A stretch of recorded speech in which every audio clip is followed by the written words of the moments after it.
தமிழ்நாட்டின் மாநில மரமாக உள்ள பனை மரம் அழிந்து வரும் நிலையில் நாடு முழுவதும் 2 லட்சத்திற்கும் அதிகமான பனை கன்றுகளை நடவு செய்து வரும் அரும் பணியில் ஈடுபட்டு வருகிறார் சிவகங்கையைச் சேர்ந்த தன்னார்வலர் ஒருவர்.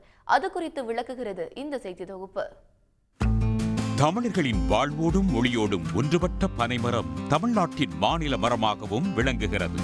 வறட்சியான சூழலை தாங்கி எல்லா மண்ணிலும் வளரக்கூடிய பனை விவசாய நிலங்களின் வரப்பு நீர்நிலைகளின் கரைகளில் மண்ணரிப்பை தடுத்து அரணாக உள்ளன. நுங்கு, பதநீர், கருப்பட்டி, பனங்கற்கண்டு, பனங்கிழங்கு, பனம் பழம் என பொருட்களை வழங்குவதோடு வீட்டின் கூரை அமைக்கவும் பயன்பட்டு கற்பக தருவாகவே திகழ்கிறது.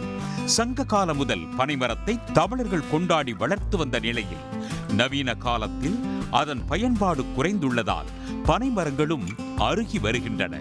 பனைமரங்களை மீட்க தமிழ்நாடு அரசும் பல்வேறு அமைப்புகளும் முன்னெடுப்புகளை எடுத்து வந்தாலும் சிவகங்கையைச் சேர்ந்த குகன் மூர்த்தி என்பவர் பனை நாற்றுகளை தனது தோப்பில் உற்பத்தி செய்து அதனை இந்தியா முழுவதும் அனுப்பி வருகிறார். நம்ம நாற்றுகளா உருவாக்கி ஒரு 3 தரத்துல 1 வருஷ கண்டு 3 வருஷ கண்டு அந்த மாதிரி ஒரு 2-3 தரத்துல இந்தியா முழுக்க ஊண்டிக்கிட்டு இருக்கோம். பஞ்சாப்ல லூதியானால ஆரம்பிச்சு டெல்லி, ஒரிசா, பீகார், இங்க தென் மாநிலங்கள்ல பாத்தீங்கன்னா கர்நாடகா, ஆந்திரா, தெலுங்கானா, கேரளா, தமிழ்நாட்டில் நிறைய பகுதிகள், சென்னையிலிருந்து கன்னியாகுமரி வரைக்கும் பனை மரங்களை ஊண்டிக்கிட்டு இருக்கோம். ஆகர் மிஷின்லாம் இருக்குது. எங்களுக்கு 2 வருஷ நாற்றுலாம் வச்சுருக்கிறோம்.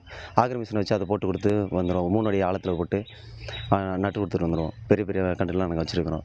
1 இயர் கண்டு 6 மாதத்து கண்டுலாம் இருக்குது. பனைமரத்தை அழிவின் விளிம்பில் இருந்து பாதுகாத்து வரும் குகன் மூர்த்தி கடந்த 3 ஆண்டுகளாக இந்த அரும் பணியில் ஈடுபட்டு வருகிறார்.